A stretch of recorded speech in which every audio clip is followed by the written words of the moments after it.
Hi everyone, hope this works. I'm trying to do it today without Sophia, so we're gonna make the most of this. I have to get my book, hold on. There it is. The book we're gonna read today is called Alexander and the Terrible, Horrible, No Good, Very Bad Day. You may have heard this book. It's been around for a long time. It's very popular. It's written by Judith Viorst and illustrated by Ray Cruz. This story is a realistic fiction. I don't know if you remember what that means. Think about it for a second. Think about this word, not the first word, but fiction. Remember, fiction means fake. That means the author made up this story. But realistic, look at the first part of that word, real. Realistic means it could be real. It could happen. That means there's no magic in this book. There are no talking animals, that kind of thing. There's no fantasy. Everything could really happen, but it didn't. It was made up. So these aren't about real people she knows. So let's look at some words before we read the book. And hopefully my dog won't make too much noise. One of the first words, not first, but one of the words you're going to hear many times is Australia. And we have talked about Australia. Hope you remember it's one of the 7 continents on the globe. So if you can, that's one of your tasks for your writing prompts this week, is to find Australia. If you have a globe at home, that's the sphere that is a representation of the earth. Look for Australia. It's on the southern hemisphere. Remember, North America, where we live, is on the northern hemisphere. Australia is on the southern hemisphere. So it's on the bottom part under the equator, which is the line that goes around the middle. It's something interesting about Australia right now. We are going into summer. And since we are on the northern hemisphere, Australia is on the southern hemisphere. I don't know if you remember, but when we're heading into summer, what's happening in Australia? They are not starting summer. They're on the opposite side of the globe, so they're having the opposite season. So the opposite of summer would be going into winter. So that's what's happening there. Anyway, Alexander talks about going there a lot. That's why I want you to try and remember where Australia is on the earth. The next part there, I have carpool. I don't know if you've ever heard of a carpool. I know most of you guys don't take a carpool to school because you live so close by. Either you just get dropped off or some of you even walk. But for some kids who go to school maybe farther away from their home, they might get other kids' parents and their parents to get together, and one parent would drive more than one kid. So there may be 3 or 4 kids in the car being driven by one parent, and the parents would take turns driving all the kids. So they wouldn't all have to drive together, or they wouldn't all go in their own separate cars. It's good for the environment, saves gas, and then every parent doesn't have to drive to school every day. So that's what a carpool is. It says when people share the driving to take others to a place. The next word, invisible. I'm pretty sure you know what that is, but I put it there anyway, just to be sure. Invisible means unseen. You can't see it. I put a question about Alexander's drawing of the invisible castle, so think about that. The next word is tack.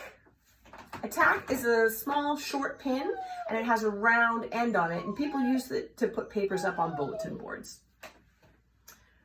Cavity. Hopefully you don't have any cavities. A cavity, if you have one in your tooth, it means there's a hole in your tooth and the dentist has to fill the hole. Excuse me. A cavity can also be a hole in the ground, in the earth, in a tree. If you found, I know Harley found an opening in a tree or a hollow tree, that can be called a cavity as well. And the last word is scolded. If you do something wrong, your parent or a grown-up might scold you and say, "Don't do that," right? When someone speaks to you angrily because you've done something that was inappropriate, you might get scolded. And Alexander did get scolded in the story. All right, those are the words. Hope you enjoy the story. It's coming up.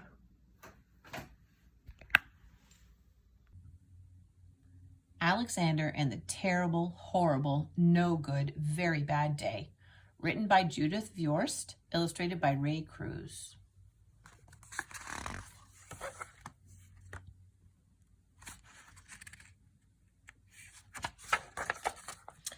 For Robert Leacher, with love and thanks. I went to sleep with gum in my mouth And now there's gum in my hair. And when I got out of bed this morning, I tripped on the skateboard, and by mistake, I dropped my sweater in the sink while the water was running, and I could tell it was going to be a terrible, horrible, no good, very bad day.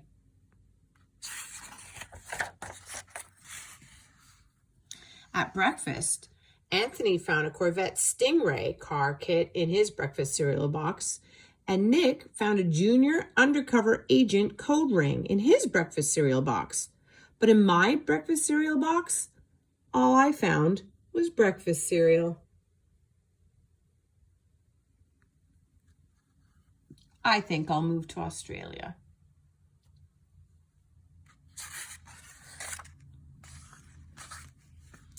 In the carpool, Mrs. Gibson let Becky have a seat by the window. Audrey and Elliot got seats by the window too. I said I was being scrunched.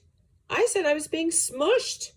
I said, if I don't get a seat by the window, I am going to be car sick. No one even answered. I could tell it was going to be a terrible, horrible, no good, very bad day. At school, Mrs. Dickens liked Paul's picture of the sailboat better than my picture of the invisible castle.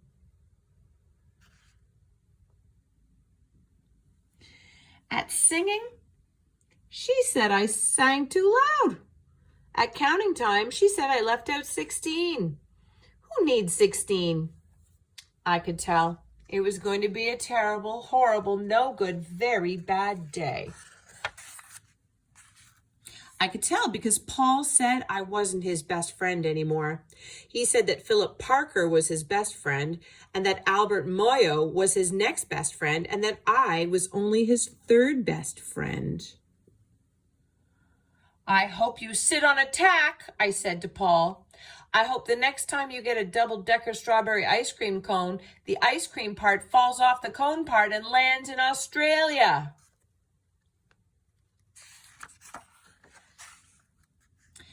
There were 2 cupcakes in Philip Parker's lunch bag, and Albert got a Hershey bar with almonds, and Paul's mother gave him a piece of jelly roll that had little coconut sprinkles on the top. Guess whose mother forgot to put in dessert? It was a terrible, horrible, no good, very bad day.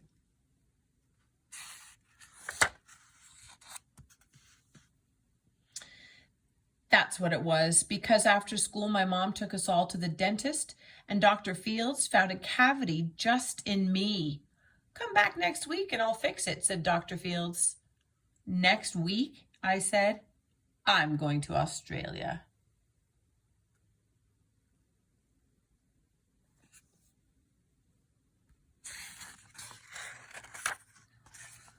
On the way downstairs, the elevator door closed on my foot. And while we were waiting for my mom to go get the car, Anthony made me fall where it was muddy. And then when I started crying because of the mud, Nick said I was a crybaby. And while I was punching Nick for saying crybaby, my mom came back with the car and scolded me for being muddy and fighting. I am having a terrible, horrible, no good, very bad day, I told everybody. No one even answered.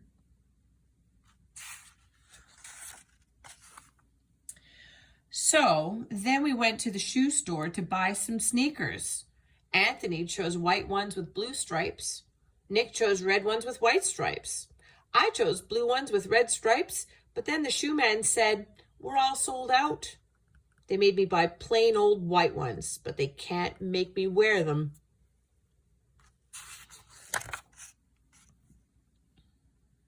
When we picked up my dad at his office, he said I couldn't play with his copying machine, but I forgot. He also said to watch out for the books on his desk, and I was careful as could be, except for my elbow. He also said don't fool around with his phone, but I think I called Australia. My dad said, please don't pick him up anymore. It was a terrible, horrible, no good, very bad day.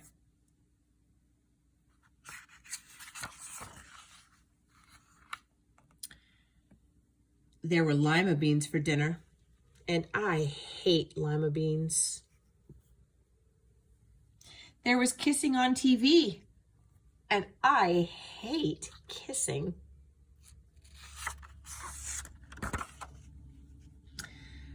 My bath was too hot. I got soap in my eyes, my marble went down the drain, and I had to wear my railroad train pajamas. I hate my railroad train pajamas.